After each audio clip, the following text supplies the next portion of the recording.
Welcome to the Tech Sales Show, where we are dedicated to making you a better tech seller, sharing tried and true sales strategies and answering your questions weekly.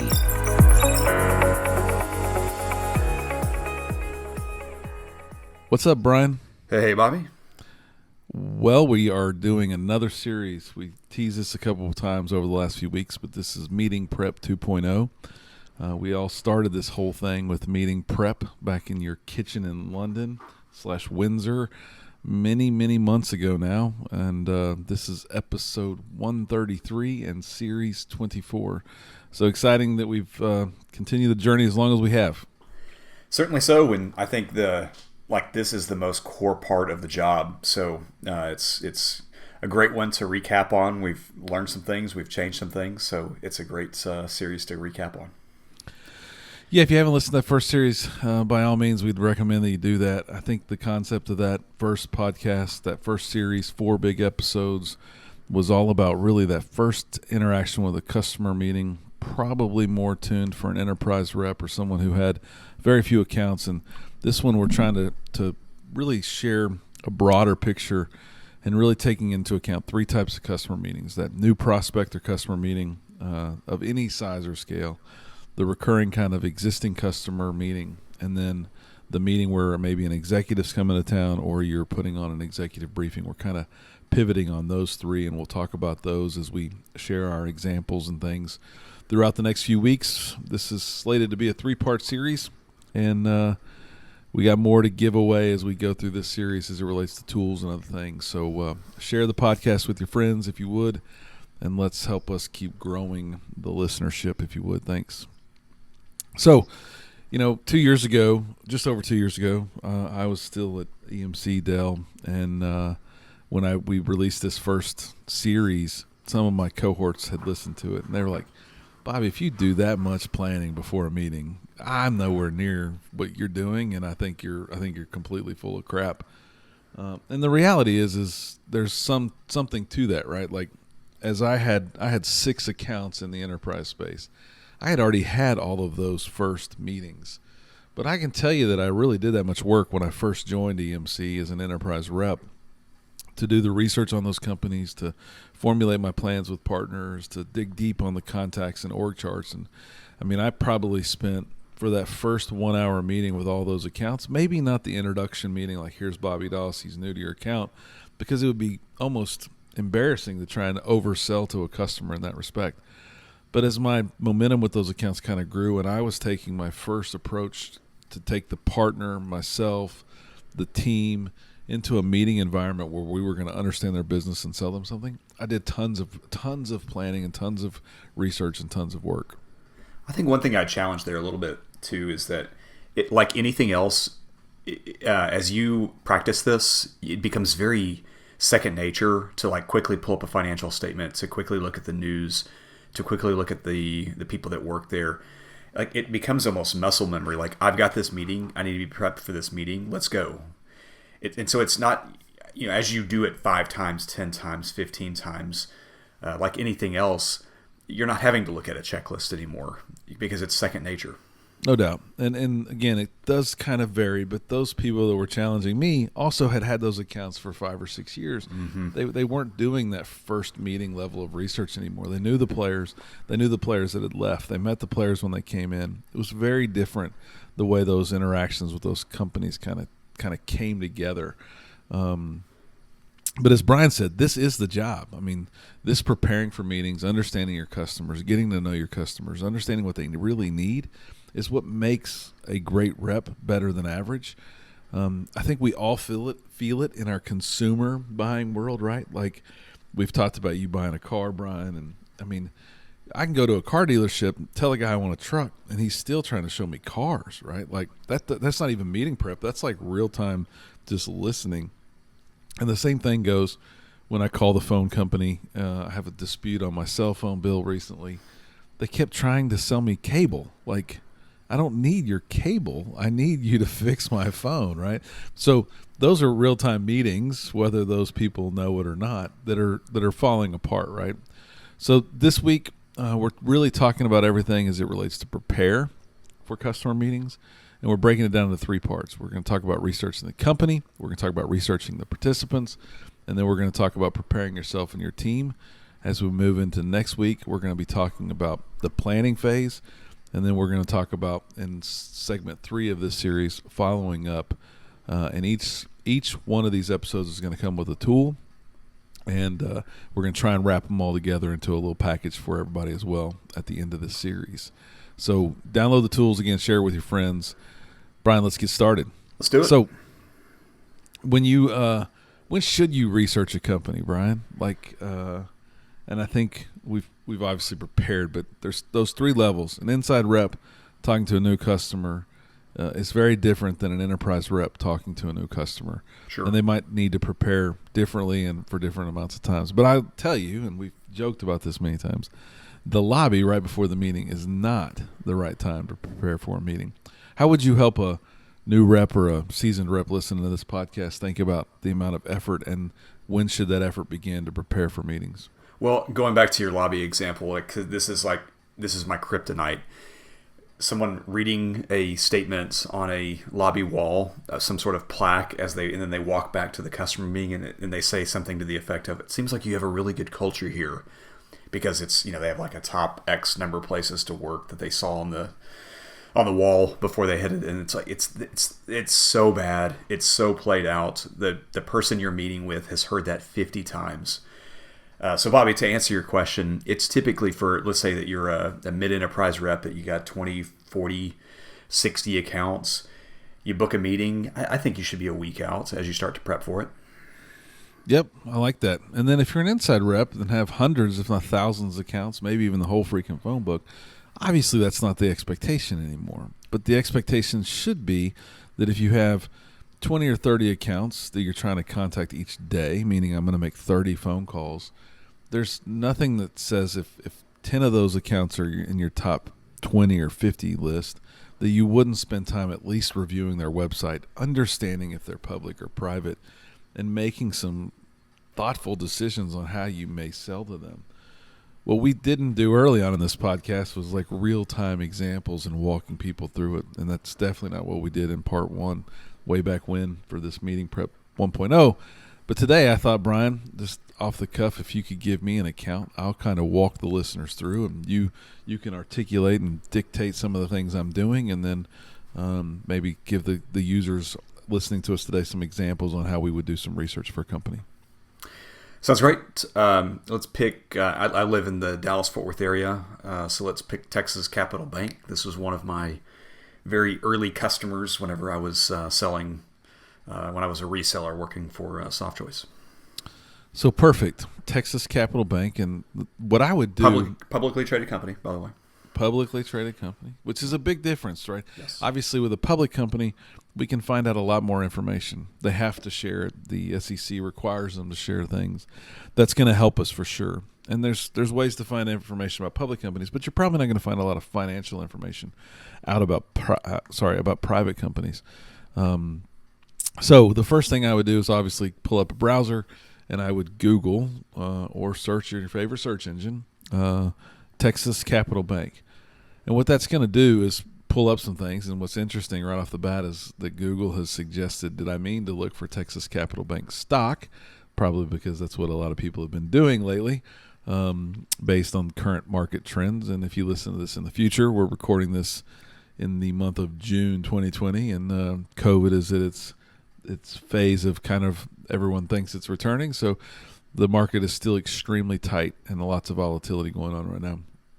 But by Googling them, Texas Capital Bank, I find their websites there automatically. Lots of information about them from Wikipedia on the right. I obviously find their stock ticker, which I'll be clicking on here shortly. It looks like it's up overnight or yesterday a good 4%, which is exciting, I'm sure, for them. But who knows what that 4% is clawing back down from. So Google's obviously the first path, and based on this, just typing their name into Google, I understand they're public, and that's a big help for me because I know I'm going to get a ton of information, and that probably means I'm going to spend a little bit more time preparing because they have to give me this information.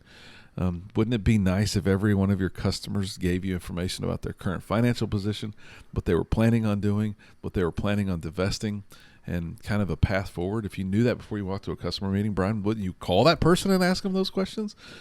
Yeah, and people ask me all the time, like, okay, I've got a meeting with an executive. How do I prepare a thoughtful agenda? And the reality is people are relegated to the people they speak like. If you speak like someone that understands their business and has researched their business, guess what? You're far more relevant to that executive. Yeah, and if it's truly an executive, they probably were involved in writing a lot of this material, and they probably are very familiar with it. So it's obvious.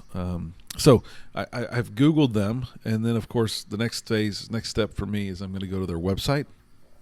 Obviously, their website's going to be everything positive they want you to hear about. They've got the same COVID message that everyone else has, including my flight school on their website.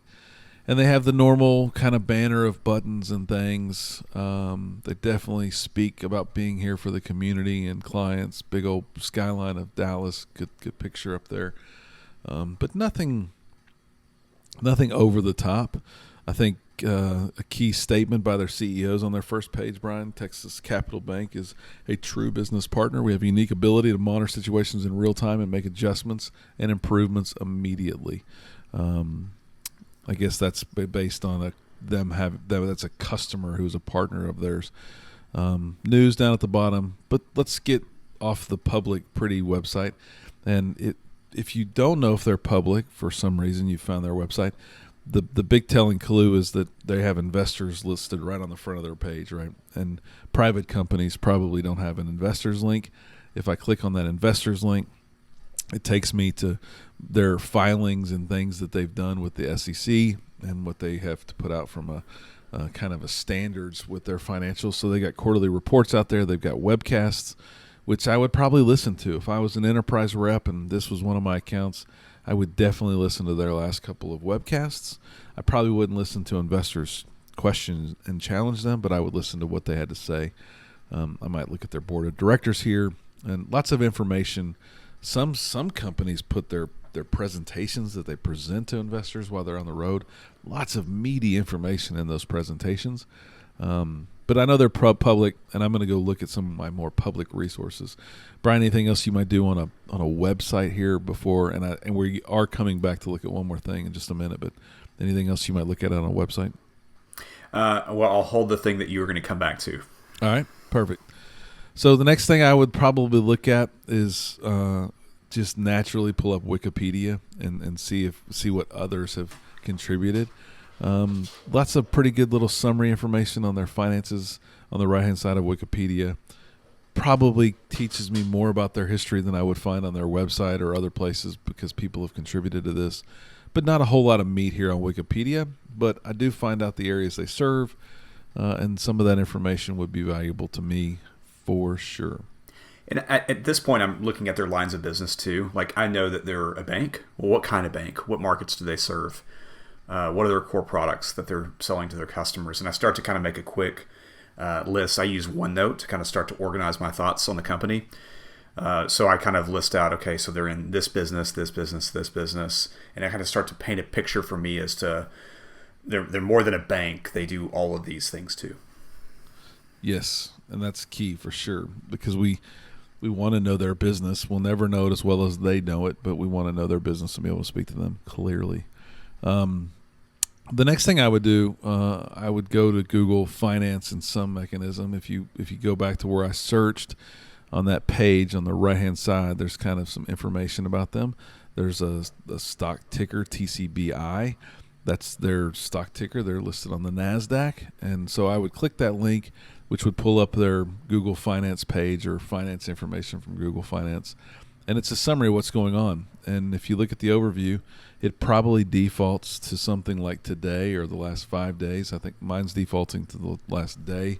That may be configurable. But yesterday they had a pretty good day in the market. As we mentioned, they were up 4%. Looks good as it relates to that day. And today, as we're recording this, it's $31.42, up 4%. But I always go to 6 months, especially in a time like COVID. For sure. That kind of hit midstream 3 months back. And we can see really the devastation that this has done to their business.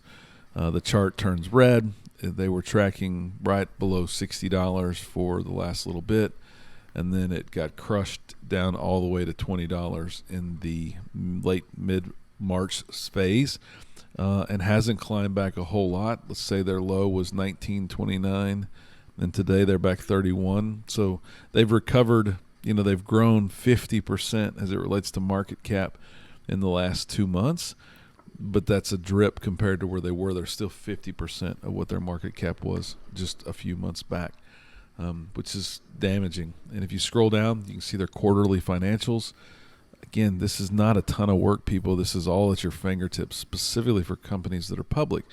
But just the summary view of their quarterly financials tells me that their revenue is down 40%, their net income's down 120%, and their net profit margin is down 133.4%. Not many businesses can do well with those kinds of numbers, Brian. And Bobby, why, if you're a rep in mid-market and you have 60 companies, why is it important to understand their financials? And the biggest reason is, it goes back to what we always talk about, is you have to be an expert and you have to be a peer to the person you're speaking with. Even if you're not meeting with a CFO, you're probably meeting with a CIO or a VP of IT. All of those people have stock in the company. All of them do. They have some sort of compensation plan where they carry stock for Texas Capital Bank, and they have stock grants, and based off the performance of the company, they make more or less money. And when you come into their office and you say, "How's business going?" which is a very generic statement, you walk yourself into a bear trap here. It's been tough going. That's the answer. It's been tough going. So come in understanding their business. And I know we're trying to sell them, printers or a licensing agreement or whatever else. So why are we looking at all this financial stuff? It's because you don't want to walk yourself into a bear trap, and you want to show them that I'm a business professional, not someone just looking to hawk goods on you. Yep. And this does tell a pretty good story. Now, if you click below that where it says more financials, you get two more pieces of information that are pretty telling as well. So the net change in cash is significant over the quarter, and it tells me that the net change in cash is $5.23 billion in the positive, and that their cash on hand is actually $9.54 billion. And it says that it's up 314%. Now, Brian, you just told me that things are dreary. Man, they got 315% more cash than they did, just a few years, like a year ago. Why would that not get me jazzed up as a rep to sell them every printer I can sell them? Yeah, well, they pulled that money out of the market. So their business, to your point as a bank, is to earn income off of investments that their clients are putting into the bank. So they've basically pulled their clients' money and their own money out of the bank. And so they're afraid that's going to get exposed, and they're going to take losses on it. Yeah, so one good example that I've shared with people who've asked me financial questions over time, this would be the equivalent, literally, of you being a homeowner, those of you that are listening, and you have, let's say, you're new and you got $30,000 in the bank, some in savings, some in your checking account, and you've established $50,000 in your 401k, and it's growing and you're excited, but over time you've bought a house and your house equity is a couple $100,000. Well, that's not very liquid. Yes, you can sell your home, but that's not very liquid. Well, if you sold your house and then you got a check from the closing of $200,000, your net cash would have gone up 200%. That's fantastic. But that doesn't mean you have 200,000% or 200% laying around to go blow. What are you going to do with that money? You're going to reinvest it. So Texas Capital Bank has done the same thing. They've probably cashed out some investments. They've made some decisions. They're going to respend all that money on what their core business is, and that's what you need to understand. That cash is not really cash that they're going to go blow. But as shareholders, the shareholders care what they do with it and want to make sure that they use it as well in the right way. Hold on, Bobby. We are 11 minutes into this conversation. I took a little timestamp when we started this. We're 11 minutes in. We've already reviewed their website. We know their lines of business. We know what message they're trying to tell the public, kind of the friendly public-facing message. We've already reviewed a quarterly financial statements. We understand their stock history, and we've spent all of 11 minutes. in your most challenging customer meeting, like a company that it took forever for you to get in front of, like how many weeks or months did that take you? Oh, and how many phone calls, how many minutes of dialing and leaving messages? And So more than 11 minutes, yeah. Probably, yes. So I think that's the point. Like, I get it. It's time consuming. It takes effort. But you spent all of this time and weeks and probably months trying to get in front of this customer, and we're just 11 minutes in, and you've already out prepared the average account rep. No doubt. And now we're getting to the good stuff, and it's not going to take that much longer. But from that same page, I would click on the news button from the finance page up at the top. It says news. Click news, and you're going to get things from Yahoo Finance, NASDAQ, MarketBeat, Dallas Business Journal, Yahoo Finance, News Heater. I mean, all these informational sources that are doing the research for you, and they're just giving it to you.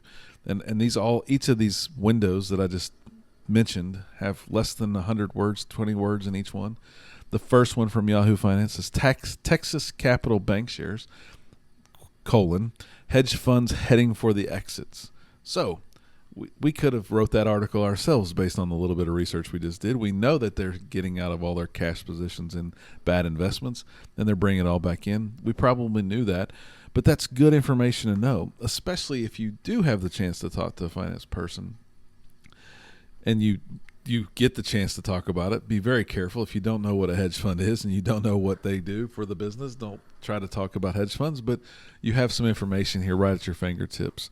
Their price target on their stock was raised just 3 weeks ago, still 10% above where it is right now, which is good for them. You got to think, as Brian mentioned, these people that have the stock options and these stock awards, they are also down net worth 50% in everything they had as it relates to this bank. So you're rooting for them, no question. Next, and from that financials page, we saw that they had 1,700 employees. The next thing I would do is go to LinkedIn. On LinkedIn, we normally can find some pretty good information.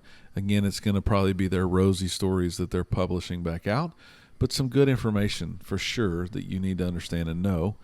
What I like first to see here is that there's 1,545 employees that are on LinkedIn. So almost all their employees are on LinkedIn. So surely whoever I'm meeting with, I want to be able to find out about them. And then I get to see some of their posts, some of their people, some of their announcements on people, all good stuff. And they seem to be fairly active and seem to just, with a quick scroll, have a people first message on LinkedIn. And you can see what jobs are open that they've posted on LinkedIn as well. Doesn't look like they use LinkedIn for a whole lot of recruiting, but they have 9 positions out there right now, from mailroom clerk to portfolio manager, to a document management specialist. So if you're in tech, that's pretty interesting. That would probably tell me, if I clicked on that job, that they're looking for a document management specialist, that it works for the IT department. And have they bought the system? Are they looking to buy the system? Yep.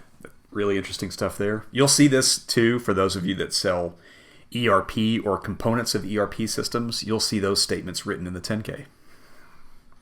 Yeah, I was trying to see if they actually called out the specific tool that they're using, that someone would need to have, some sort of history with that tool, but it doesn't look like they have a specific tool called out, which again could lead to the fact that they're doing some due diligence on figuring out a new document management system that would be important to them.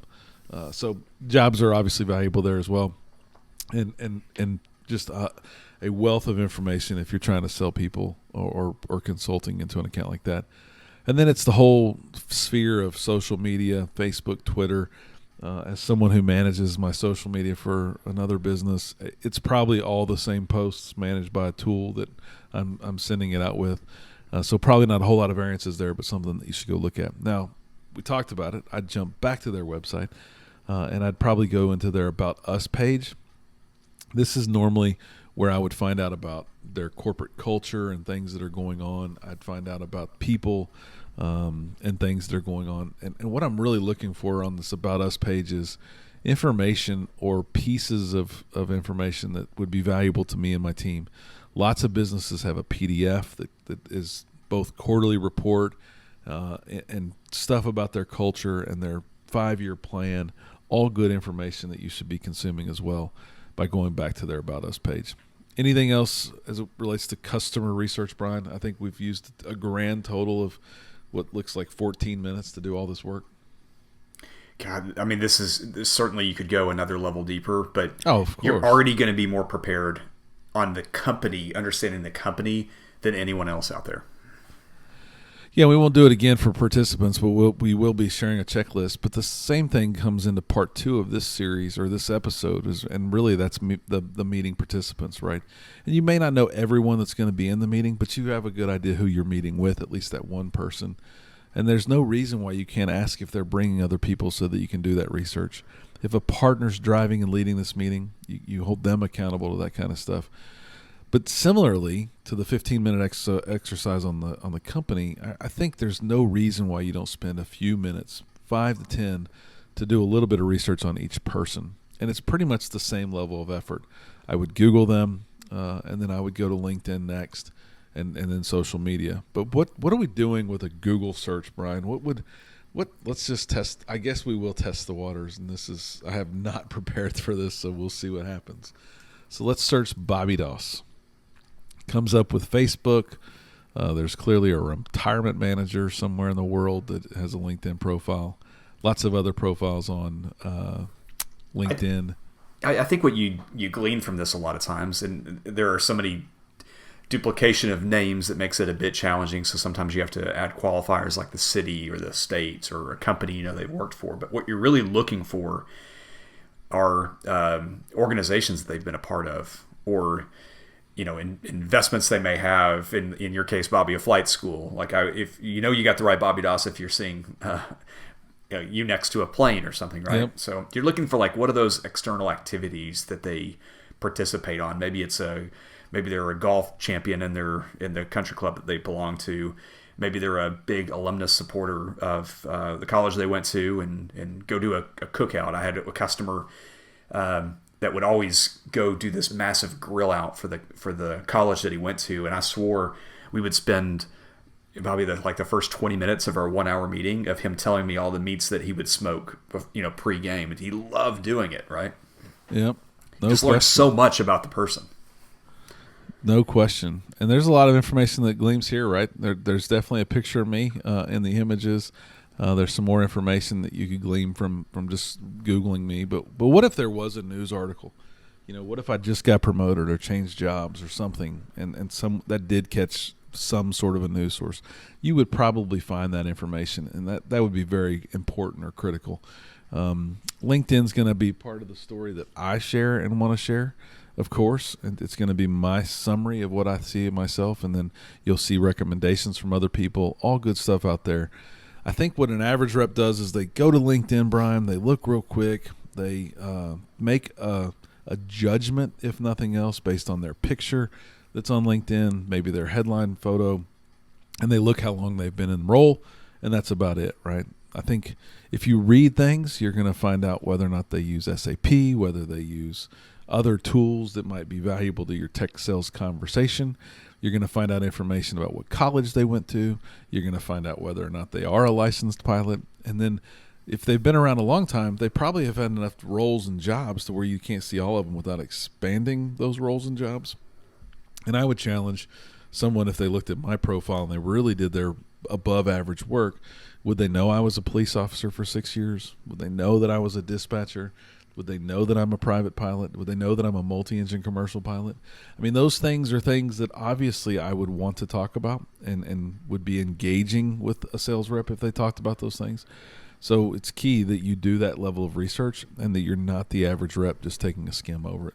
Yeah, the average rep, again, shows up in the lobby. They read some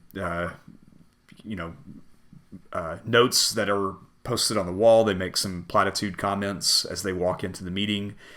They ask the meeting participant, how long have you been with company X? That person says, I've been here 8 years. And they say, oh, wow, that's great, 8 years. And it's so terrible. It's completely cringeworthy. Like, how much more valuable would that conversation be with 15 minutes of research to where you say, hey, look, it looks like your stock has rebounded a bit, but I know it's been a tough most recent quarter. And it looks like you guys are getting out of the market as a lot of investors are. What do you think about that?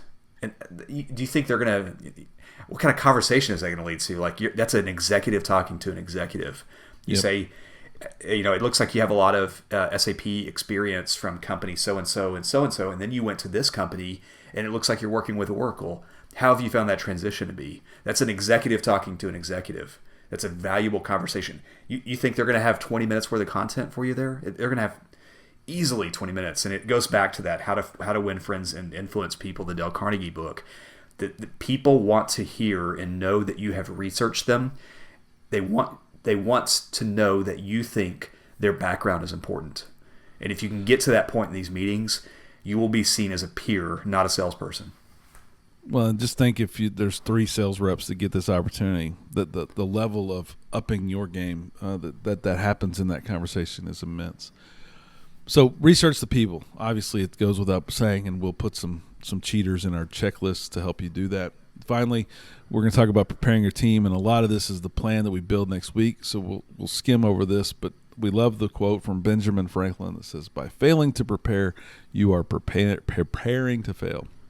So please don't prepare to fail by not preparing. This is the key. So all the things we've done that took 15, 20 minutes tops to do, your teammates, your partners, everybody involved in this meeting should be doing. Your boss, if he's attending this meeting with you, should have done this level of research too. And the reason you don't want to prep your team is the reason, meaning you don't want to regurgitate what you found, is because you're hoping they find something you didn't see, and it's everyone's job to get prepared and then have a conversation about the meeting before the meeting. Average reps blow this every day. I see it happen. I've been around it. Ask yourself, for my last meeting, what did your agenda and your plan look like? How did you prepare for that meeting? And I bet, if you were really super honest, it was below average. So if you're a field rep, you need to be doing this. If you're an inside rep, you should be doing a little bit of this and be prepared. I think if we recap and say, what should an inside rep be doing? You should be spending at least a few minutes before each call preparing and planning with the mindset around who am I talking to and what's important to them. A new territory rep with hundreds of accounts should do this a day or two in advance, and the core rep should be doing this a week in advance. Anything to add? Obviously, we could spend a ton of time on preparing for the meeting, but I don't want to beat a dead horse, Brian. No, I think we've covered enough for today. Perfect. No doubt. Myself and Brian over 20 years have learned a lot, and it wasn't all pretty. We've practiced, we failed some more, and we got good at a lot of this stuff. If you don't have 20 years and thousands of customer meetings under your belt, you're probably not going to be able to do this quick, down and dirty. Follow our checklist, work that muscle, make it better, and you'll be great. If you're new, listen to the first series, go back and check some of those tools out, and check out our tools and share them with your friends. It means a lot. And as always, average is the enemy. Don't be average. Average sucks, people. Thanks for listening to the Tech Sales Show. Thanks, everybody. Thanks for listening to the Tech Sales Show. Subscribe to our email list at www.techsaleshow.com and follow us on Twitter and Facebook at Tech Sales Show. Until next week, average is the enemy.